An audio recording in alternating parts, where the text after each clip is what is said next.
일반적으로 100명의 사람들이 있으면 그중에 80%의 사람들은 마음의 후과정은 병이 있다는 얘기를 할 때가 있습니다. 미국의 루베르라고 하는 병원에 23살 된 한 청년이 위장병으로 입원하게 되었는데 위에 3분의 2가 흐물흐물해지고 천국이 생겨서 우리 의사들이 긴급하게 위 절제하는 수술을 하게 되었습니다. 무려 2달 동안의 입원 치료를 받았는데 다시 7달이 지난 이후에 이 청년이 다시 재입원을 해서 치료를 받게 되었습니다. 남은 위벽의 3분의 1도 흐물흐물해지고 천국이 생겨서 이 전체를 절제하는 수술을 받게 되었습니다. 그런데 문제는 이 위 전체를 절제 수술을 한다 할지라도 식도와 대장을 연결한다 할지라도 이 청년의 그 남은 건강을 보장할 수가 없다는 것입니다. 그래서 병원 의료진들이 50몇 명의 의료진들이 모여 회의를 하다가 치료가 불가능하다 하는 결정을 내리고 목사님에게 이 청년을 안내해 주게 되었습니다.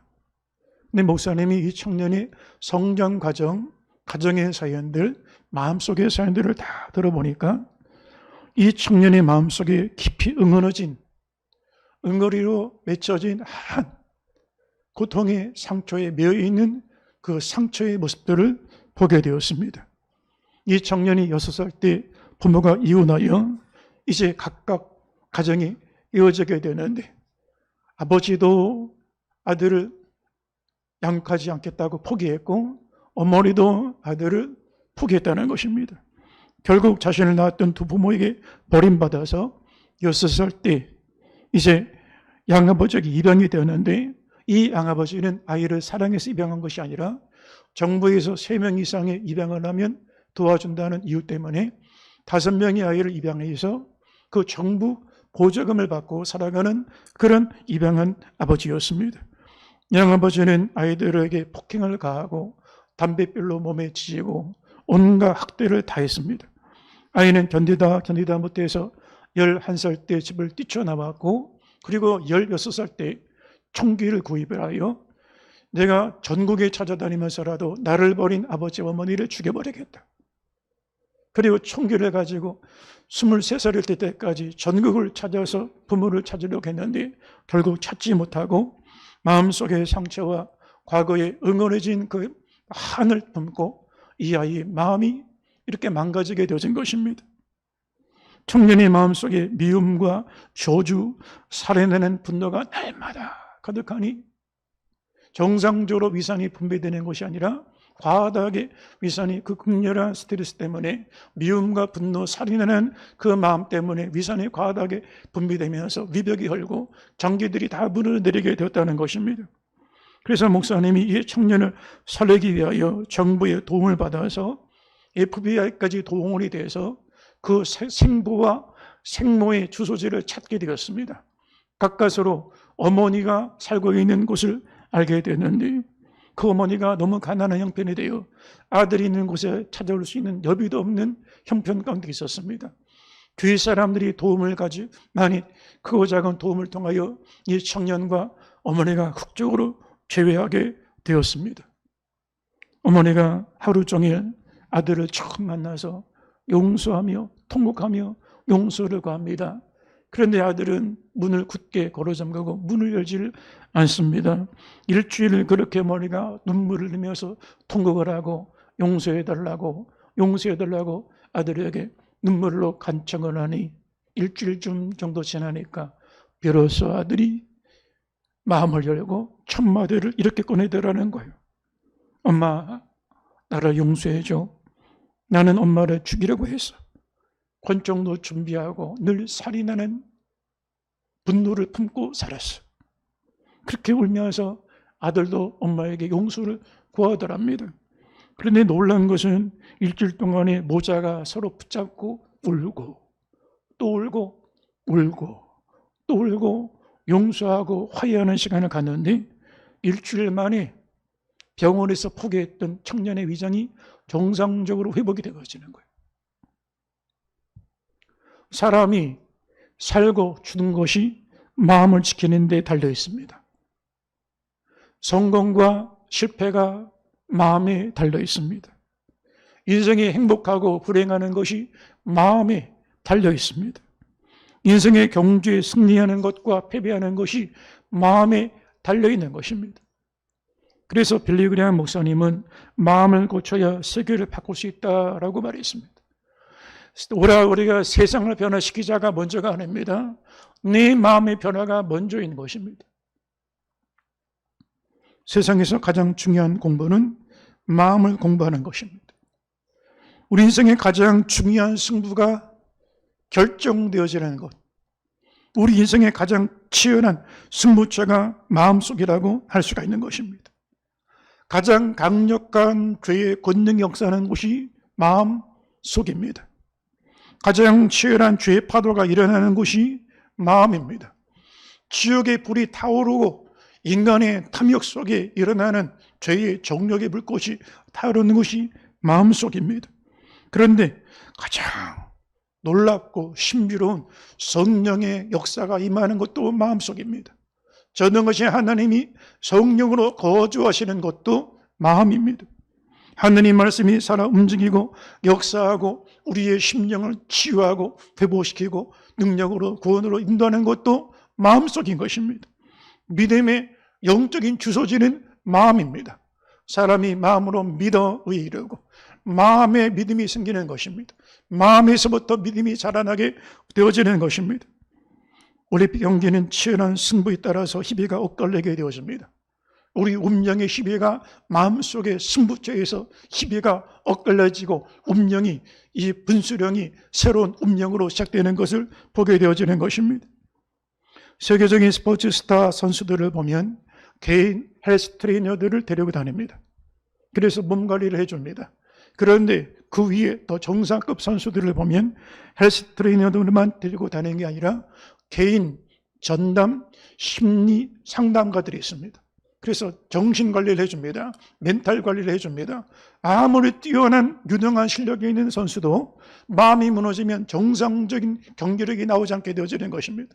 그래서 개인의 모든 인생의 스토리를 꿰뚫고 마음을 관리를 도와주는 마음 트레이너들을 두고 있는 것을 볼 수가 있는 것입니다. 여러분, 이 세상에 가장 큰 풍랑이 일어나는 곳, 가장 강력한 태풍이 임하는 곳이 마음입니다. 18월 달이 되면 태풍이 올라오는 것을 우리가 두려워하고 대비를 합니다. 이번에 폭우로 인하여 많은 희생자들이 나왔습니다. 홍수, 재해, 경보가 울리게 되어지면 이맘때쯤 되어지면 산사태를 대비를 하고 방축을 다시 견고하게 일으켜 세우고 댐의 수위를 조절하면서 이 홍수의 피해를 예방하는 그런 시간을 갖게 되었습니다. 그런데 이상합니다. 태풍은 예비하고 준비하는데 마음속에 죄악의 태풍이 일어나는 것에 대해서는 예비하거나 방책을 준비하지 않습니다. 마음속에 죄악으로 인하여 산사태가 나서 내 꿈이 무너져 나가고 재단이 무너져 나가고 인생이, 가정이, 관계가 깨어져 나가는데도 불구하고 내 마음에 산사태가 나는 것에 대해서는 아무런 방책이 없이 살아가는 모습들을 보게 되어지는 것입니다. 갈릴리의 몰아치는 풍랑보다 더 거친 경랑이 일어나는 것이 내 마음입니다. 거꾸로 이 세상에 가장 고요하고 가장 평안한 것이 어딜까? 십자가 예수님 내 안에 임하게 되면 죄악의 쓰나미가 지나가고 환난의 쓰나미가 지나간다 할지라도 예수 안에 평안을 할지어다 내가 주는 평안은 세상이 주는 평안과 같지 않다. 세상에서는 환난을 당하나 담대하라 내가 세상을 이겨노라. 어떤 환난을 만난다 할지라도 어떤 시련을 만난다 할지라도 거룩한 평안을 누리며 살아가는 은혜가 있게 된다는 사실을 믿으시기를 주의 이름으로 축원합니다. 성경의 삼손은 맨손으로 사자 입을 찢어 죽였던 장수였습니다. 맨손으로 사자를 찢어 죽였지만 마음속의 정욕의 사자를 이기지 못했습니다. 다윗은 가는 곳마다 전쟁을 이기고 승리했던 장수였습니다. 전쟁 영웅이었습니다. 모든 전쟁을 이겼습니다. 그러나 마음속 전쟁을 이기지 못했습니다. 죄라고 하는 유혹의 정욕을 이겨내지 못했습니다. 성을 빼앗는 것보다 어려운 것이 자기 마음을 다스리는 것이라고 성경은 말씀하고 있습니다. 마귀는 언제나 우리 마음을 노리고 공격해 오는 것입니다. 원수 마귀가 우는 사자처럼 성길자를 찾아다닌다고 그랬는데 원수 마귀가 노리는 것이 우리 마음이라는 것입니다. 그런데 많은 크리스찬들이 마음을 무방비 상태로 열어놓고 다닙니다. 여러분 집에서 나올 때 문을 열어놓고 나오는 사람이 누가 있습니까? 문 단속하고 몇 번 점검하고 그렇게 나오지 않겠습니까? 그런데 이상합니다. 마음문은 열어놓고 다닙니다. 죄악이 들락달락하며 내 마음속에 깊은 곳까지, 내 깊은 내면의 깊은 곳까지 들어오는데 그대로 방치해두고 살아가는 경우들이 많습니다. 내 마음속에 깊은 죄악의 쓴뿌리가 자리 내려가 있는데 그것을 방치해둡니다. 가라지를 원수마귀가 내 마음의 밭에 뿌리려고 합니다. 여러분, 마음을 지키는 것은 몸이나 집을 지키는 것보다 더 중요한 것입니다. 이상합니다. 사람들이 모든 걸 지키려고 합니다. 체면도 지키려고 하고 자존심도 지키려고 하고 내 평생의 명예도 지키려고 하고 사소한 권리도 지키려고 하고 기득권도 지키려고 하고 건강도 지키고 재물도 지키고 집도 지키려고 합니다. 재산도 지키려고 합니다. 그런데 마음은 지키려고 하지 않습니다. 혼자 있을 때 쓸데없는 죄악된 생각들이 내 마음속에 들락날락합니다. 내 마음속에 살인하는 생각이 들어왔다가 나왔다가 분노와 내 안에 있는 다스리지 못했던 혈기를 통하여 들어왔다 나갔다 합니다. 내 안에 음란과 거짓이 이 세상에 죄악된 영들이 들어왔다 나갔다 합니다. 여러분 만약에 결혼한 남편이 자기 집에 딴 여자를 들이면 되겠습니까? 만약에 그리스도의 신부된 성도들이 이 마음, 그리스도의 집, 우리 마음이 예수님이 거하시는 집이라고 그랬는데 내 마음 그리스도의 집에 죄가 들락날락하는 걸 그냥 방치해두면 되겠습니까? 우리 마음이 성전인데 성전이 더러운 것들을 받아들이면 되겠습니까? 더러운 생각, 죄악된 감정들, 이 더러운 감정들을 그대로 묻어두면 되겠습니까? 살인하는 것, 영, 간음하는 영, 거짓하는 영, 도둑질하는 영, 미움과 시기와 다툼과 이 모든 분노의 더러운 죄악들을 마음속에 받아들이면 되겠습니까? 오늘 본문 잠언 4장 23절에 모든 지킬 만한 것 중에 더욱 내 마음을 지키라. 생명의 근원이 이에서 남이니라. 마음을 지키는 것이 우선이라는 것입니다. 신명기 4장 9절에 오직 너는 스스로 삼가며 내 마음을 힘써 지키라. 전심을 다하여 마음을 지키라는 것입니다. 하느님은 사람의 외모를 보지 않고 마음을 보십니다. 한 번은 사무엘 선지자가 베들레헴 이새의 집에 들어가서 이스라엘의 왕 사울을 이을 수 있는 왕을 세우려고 하느님의 명을 받들어 가게 되었는데 장자 엘리야이 와서 보니 외모가 준수하고 기골이 장대하여 왕의 제복처럼 보였습니다. 근데 하나님이 아니라 하십니다. 둘째 아비나답이 나오니 그 모습은 외모가 준수하고 체격이 장대하여 왕의 제복처럼 보입니다. 매력적인 그런 남성입니다. 그런데 하나님 아니라고 하십니다. 셋째 삼마가 나오니 역시 그 외모나 그 체격이나 그 권력이 으뜸이요 또한 왕의 제목에 합당하다고 생각하고 있는데 하나님 아니라고 말씀하십니다. 그리고 하나님께서 사무엘 선지자에게 그의 용모와 키를 보지 마라. 사람 외모를 바라보지 마라. 내가 이미 그를 버렸다. 내가 보는 것은 사람과 같지 아니하니 사람은 외모를 보거니와 사람은 겉사람을 보거니와 나 여호와는 중심을 보느니라. 마음을 보느니라 라고 말씀하시는 것을 볼 수가 있습니다. 사람들은 겉사람에 관심이 있습니다. 그러나 하나님은 우리 마음만의 속사람에 관심을 두고 보신다는 것입니다. 신앙생활의 승패는 외면에 달려있는 것이 아니라 내면에 달려있는 것입니다.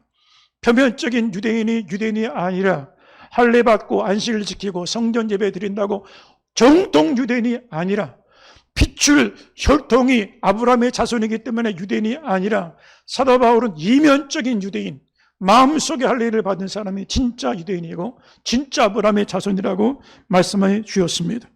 여러분, 사람들이 자기 자신을 소개할 때 명함을 꺼냅니다. 그 사람의 사회적인 직분, 지위, 그 사람의 스펙을 사람들은 쭉 나열합니다.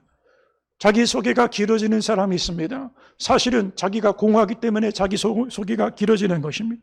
텅 비었기 때문에 겉사람을 치장하게 되어지는 것입니다. 또 겉사람에게 관심을 갖게 되어지는 것입니다. 존재가 풍성한데, 내면이 풍성한데 그렇게 치장할 게 없습니다. 자기를 내세울 것도 없습니다. 자기 과시도 위험한 것입니다. 자기를 미워하거나 자기를 감추거나 이 모두가 사람을 더 추하게 만들어버리는 것입니다. 얼굴 성형하는데 수천만 원 들여도 아깝지 않은데 마음 성형에는 관심을 두지 않습니다. 사람마다 얼굴이 있는 것처럼 저마다 마음속에 얼굴이 있습니다. 겉사람이 모습이 얼굴이라며 속사람의 모습이 마음이라고 할 수가 있는 것입니다. 마음의 죄를 품고 살아가면 점점 나의 성품과 인격은 마귀의 형상을 닮아가게 되어집니다. 거꾸로 내 마음속에 예수님 모시고 살아가면 나의 성품과 나의 형상과 나의 인격과 삶은 예수님을 점점 닮아가게 되어지는 것입니다. 진정한 아름다움은 마음에서 나오는 것입니다. 여러분, 명품 가방, 몇천만 원짜리, 몇백만 원짜리 명품 가방, 그런데 여러분, 이 명품 가방에 뭘 담고 다니는가가 사실은 가방의 가치를 좌우하는 것입니다. 아무리 1,000만 원짜리 가방이면 무슨 소용이에요? 거기다 쓰레기 넣고 다니면 쓰레기 가방입니다. 그런데 10,000원짜리 가방이라 하더라도 보석을 담고 다니면 보석 가방이 되어지는 거예요. 인생도 마찬가지입니다. 여러분, 겉사람의 스펙에 따라서 값진 인생, 값싼 인생이 달라지는 게 아닙니다. 아무리 간판이 화려하고 유명한 간판을 거기다 붙였다 할지라도 마음속에 죄를 품고 살아가면 값싼 인생을 살고 마음속에 복음을 담고 사명을 품고 하나님의 마음을 품고 살아가면 예수 인생, 값진 인생을 살아가게 되어지는 것입니다. 할렐루야, 할렐루야. 우리의 마음을 예수 그리스도의 이름으로 비울 때 성령이 우리 가운데 임하시고 복음을 담게 되고 질그릇 같은 깨어질 수밖에 없는 연약한 그릇에 보배로운 예수를 품고 살아가는 복된 인생을 살고 값진 인생을 살아가게 되어지는 것입니다. 그리스도인들에게 중요한 것은 어떤 마음을 가지고 신앙생활하는가가 신앙생활의 성패를 좌우하는 것이라 할 수가 있는 것입니다. 교회 열심히 다니고 봉사 많이 한다고 신앙생활 잘하는 것 아닙니다. 열심히 일하는데 한순간 푹 꺼져요. 그리고 사역 다 내려놓고 있습니다. 왜 그럴까? 사실은 마음이 무너져 버린 것입니다. 삶이 흔들리는 것은 마음이 흔들리기 때문이라고 할 수가 있습니다. 세상이 흔들려 보이는 것, 세상이 흔들리는 게 아닙니다. 내 마음이 흔들리기 때문에 세상이 흔들려 보이는 것입니다. 사랑하는 성도 여러분, 내 마음에 주님이 계시면 유라굴로 풍랑이 온다 할지라도 사다바오는 끄떡이 없었습니다. 276명의 죄수들에게 여러분 두려워하지 마십시오. 하나님이 기도 중에 지난밤에 나에게 응답해 주시기를 한 사람도 생명을 잃지 않을 것이라 말씀해 주셨습니다. 전능하신 하나님 말씀을 붙잡고 약속의 말씀 믿음을 붙잡고 있으니 풍랑의 한가운데 14일 동안의 지중해 바다에서 겨울 풍랑을 만났는데 배가 깨지고 조난을 당했는데도 끄떡이 없었습니다. 세상이 흔들리는 것 때문에 흔들리는 게 아닙니다. 내 마음이 흔들리기 때문에 세상이 흔들려 보이는 것입니다. 가정이 흔들리고 기업이 흔들리는 것, 결국 내 중심이 무너졌기 때문이라고 할 수가 있는 것입니다. 마음을 어떻게 먹고 사는가에 따라서 이 세상에 가장 복되게 행복하게 천국 백성으로 살아갈 수도 있고 이 세상에 가장 불행하게 고통스럽게 지옥 같은 인생을 살아갈 수도 있는 것입니다. 여러분, 이 세상에 가장 넓은 곳 어딜까요? 저 시베리아 벌판일까요? 사하라 사막일까요? 사람의 마음입니다. 이 세상에 가장 좁은 곳이 또 거꾸로 어딜까요? 가장 좁은 곳 바로 사람의 마음입니다. 세상을 살다 보면 큰 사람 만날 때도 있고 작은 사람 만날 때도 있습니다. 키가 작아서 작은 사람이 아니에요. 마음이 큰 사람을 만날 때, 생각이 큰 사람 만날 때, 믿음이 큰 사람 만날 때, 야, 사람이 크다. 몸집이 크고 사회적인 위치가 커서 큰 사람이 아니에요. 여러분, 몸집은 크고 위치는 큰데 생각이 좁아요. 마음이 좁아요. 여러분, 무엇이든지 좁아지기를 원하는 사람이 없습니다. 좁은 것보다 다 넓은 걸 원합니다. 나라도 땅이 넓어야 좋고 집도 넓은 집을 원하고 차도 넓히기를 원하고 방도 넓히기를 원하고 심지어 감옥을 가도 더 넓은 공간을 찾는 게 인간의 마음입니다. 그런데 이상합니다. 모든 건 다 넓히려고 하는데 이해는 좁게 합니다. 용서는 좁게 합니다. 사랑은 좁게 합니다. 아무도 받아들일 수가 없습니다.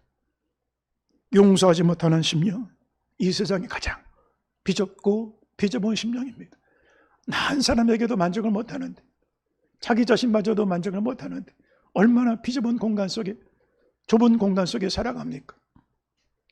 사람이 행복해지려면 집을 넓히고 차를 넓히기 전에 마음을 넓혀야 되는 것입니다. 예수님 믿는데 한 사람도 용서를 못해요. 내 반쪽도 사랑을 못해요. 그리고 누구를 사랑한다는 거예요? 누구를 위하여 행복해지게 만들 수 있다는 거예요? 누구를 위하여 사겠다는 거예요? 여러분, 서울과 평양은 직접 가면 3시간이면 갈 수 있는 거리예요. 그런데 70년 동안의 휴전선이 갈라져서 오도 가도 못하는 그런 땅이 되고 말았어. 바로 내 몸에 피부지처럼 지날 수 있는 가족인데도 불구하고 마음의 휴전선을 가지고 살아요. 선을 딱 그어놓고 살아요. 여기까지는 내 사람, 그리고 다른 사람. 그 선은 점점 좁아질수록 인생은 점점 작은 스케일로 살게 되어지는 것입니다. 남북 간의 통일이 먼저가 아닙니다. 마음속의 휴전선은 무너지는 게 먼저입니다. 할렐루야, 할렐루야. 여러분, 이 세상에 가장 어둡고 답답한 곳이 어딜까요? 청송교도소 독방일까요? 마음입니다. 거꾸로 이 세상에 가장 밝고 또 가장 환한 곳이 어딜까요? 사람의 마음입니다. 은혜를 입게 되면, 성령의 빛이 내 마음을 비추게 되면 우리 마음은 가장 밝은 곳이 됩니다.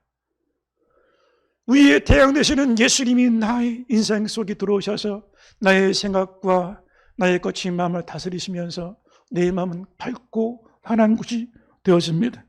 그런데 마음을 굳게 단단히 닫아두면 이 세상에 가장 어둡고 답답한 곳이 마음이 되어지는 것입니다. 여러분, 희한합니다. 예수를 믿으면 마음이 열린 성도들이 되어야 되는데, 교회 다니는 사람들 좀 답답하다 이런 얘기할 때가 있어요. 외골수다, 자기 말만 하고 다른 사람 말을 못 듣는다.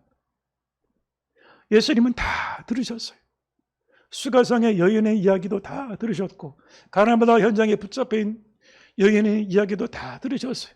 사람들은 외면했는데 세리 삭개오의 말 이야기도 다 들으셨어요.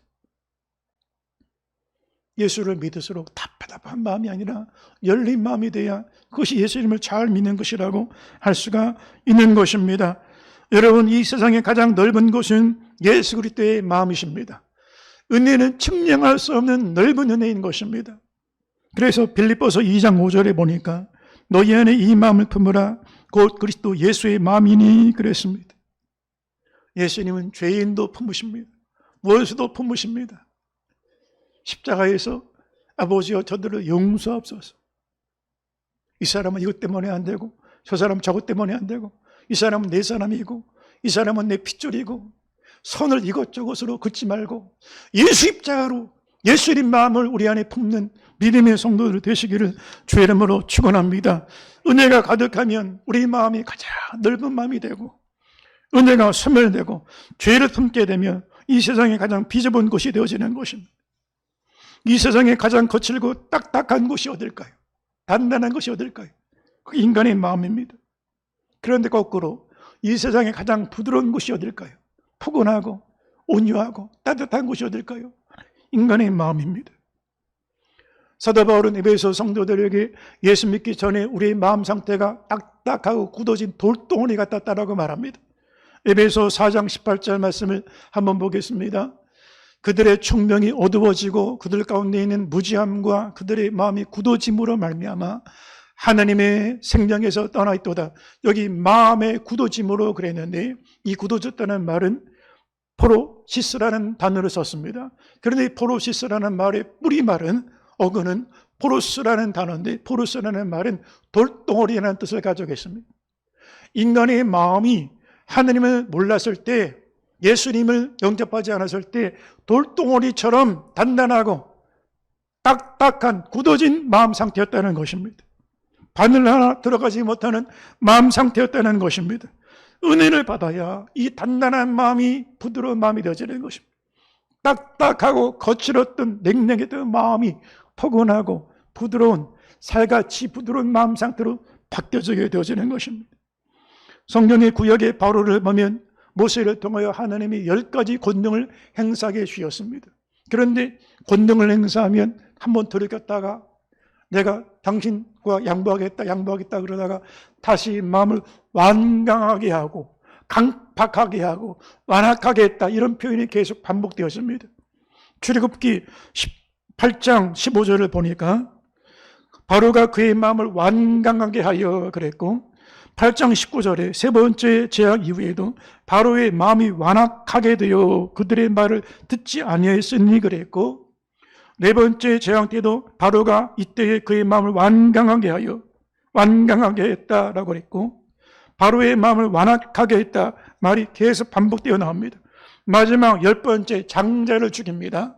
그런데도 거기 본문에 보면 여호와께서 바로의 마음을 완악하게 하셨으므로 그가 이스라엘 자손을 그 나라에서 보내지 아니하였더라. 끝까지 거역했다는 거예요. 끝까지 듣지 않았다는 거예요. 마음을 걸어잠갔다는 거예요.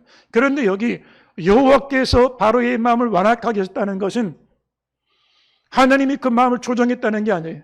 바로가 마음을 완강하게 했는데 그대로 내버려 두셨다는 거예요. 하나님은 절대로 우리를 강제하지 않습니다. 우리 마음을 강제로 여시는 분이 아닙니다. 불시하다 내가 문 밖에 있어서 두드리노니 누구든지 내 음성을 듣고 마음을 열면, 예수님은 강제하지 않습니다. 하나님은 바로에게 회개 기회를 주셨어요. 표적을 보여주셨어요. 그런데도 표적을 보고 두려워하다가 내가 양보할게, 이제 가도 좋다, 멀리 가지 마라, 자녀들은 두고 가라, 재물은 두고 가라, 이렇게 타협하다가 다시 완강하게 돌이킵니다. 강팍하게 마음을 가졌다는 거예요. 사람이 지혜로운 것 같지만 마음이 우둔하여서 계속해서 징계를 경험해도 깨닫지 못하고 마음을 완강하게 갔습니다.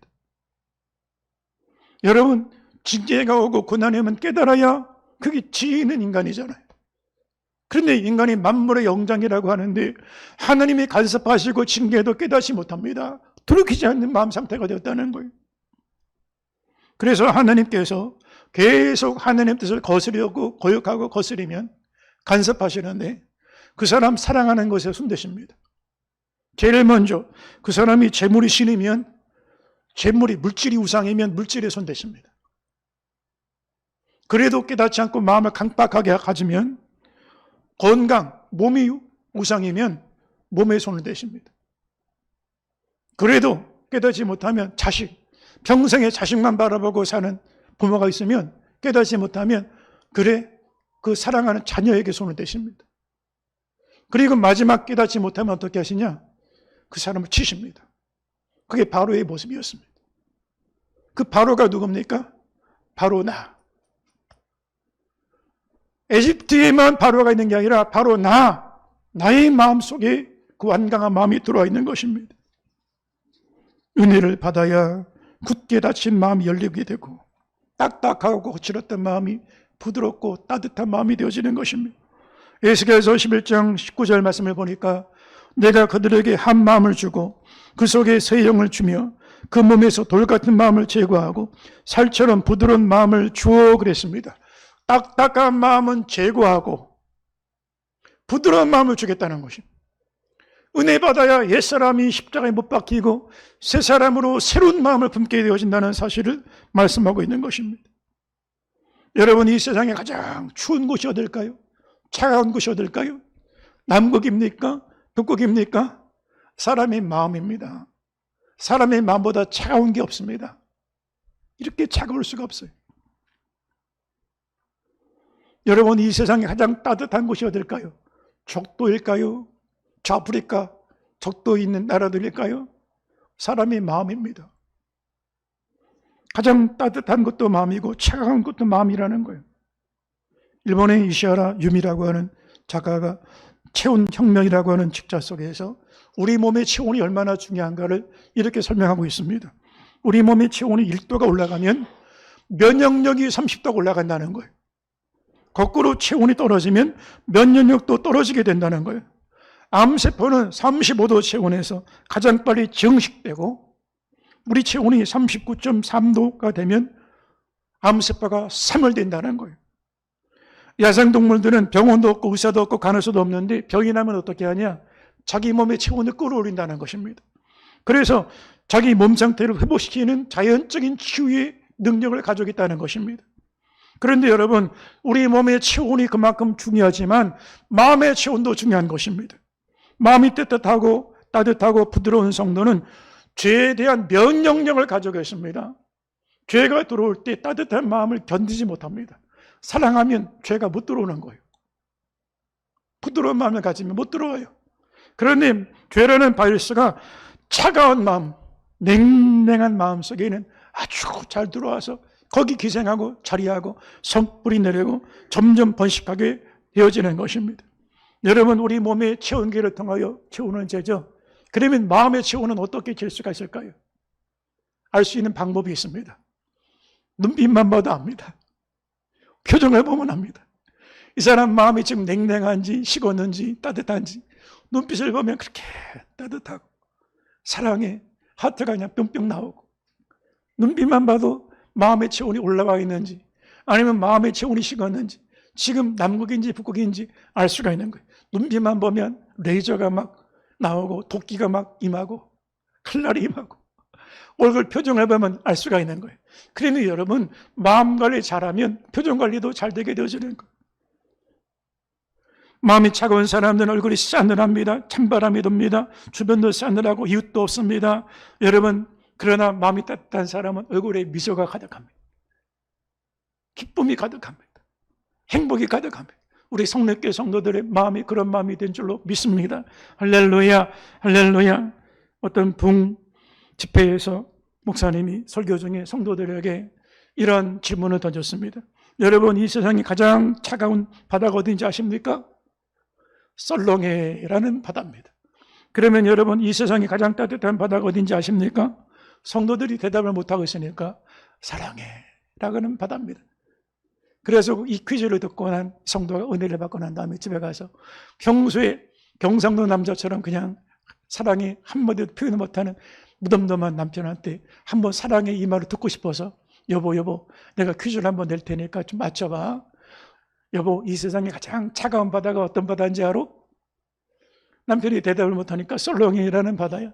근데 여보 이 세상에 가장 따뜻한 바다가 어떤 바다인지 알아? 이 남자가 무뚝뚝해서 대답을 못해요. 여보, 내가 지금 듣고 싶은 말이야. 내가 듣고 싶은 말. 그랬더니 이 남자가 뭐라 그러는지 아세요? 아, 열받아. 그랬다는 거예요. 여러분, 우리 마음밭에 똑같은 말씀의 씨앗이 뿌려져도 쑥쑥 자라는 밭이 있고 가시와 엉겅퀴와 돌짝밭과 길가가 되어서 자라지 못하는 마음밭이 있는 거예요. 왜 어떤 성도는 똑같은 성령교회에서 믿음 생활하는데 믿음이 자라고 삶이 변화되고 행복해지는데 왜 어떤 성도는 마음에 가시에 눌리고 길가처럼 말씀이 자라지 못하고 생활의 염려 속에 굳게 닫혀서 그렇게 인생을 불행하게 믿음 생활할까? 우리 마음밭이 똑같지 않다는 거예요.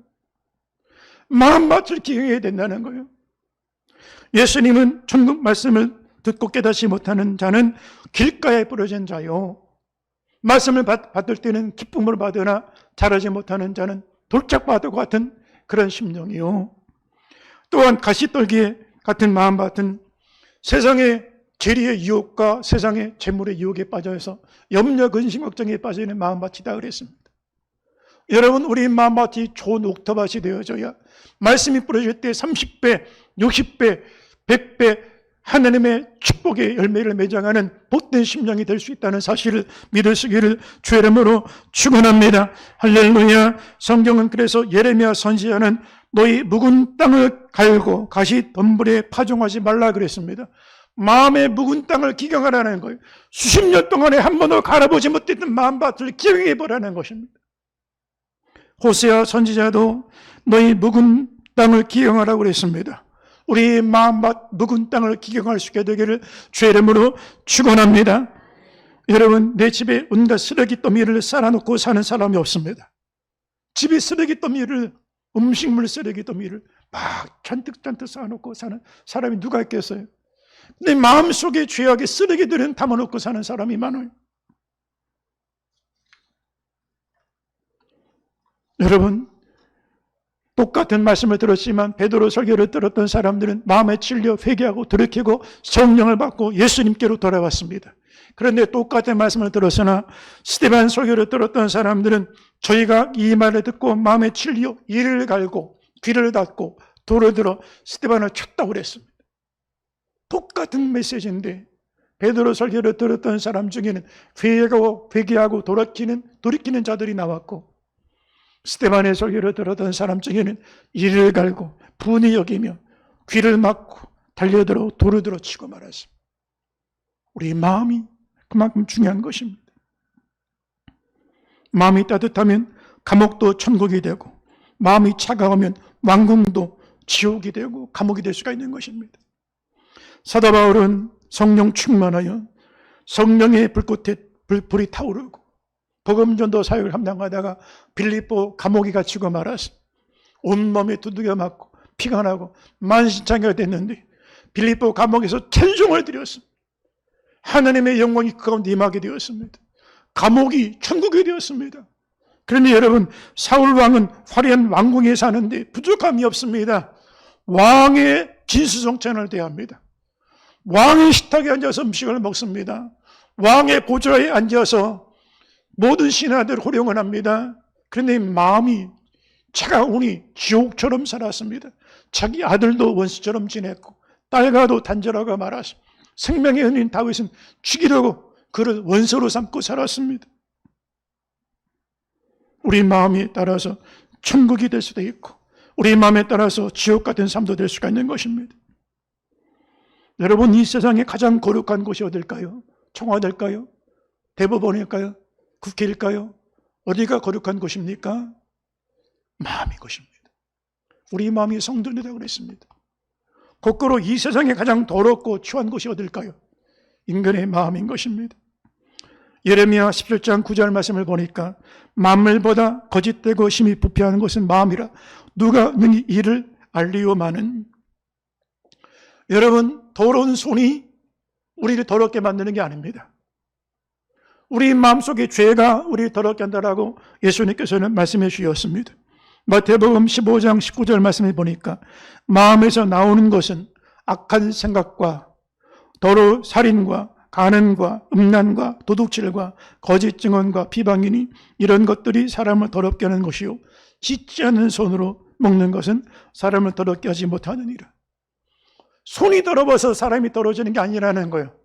마음속의 죄가 우리를 더럽게 만든다는 거예요.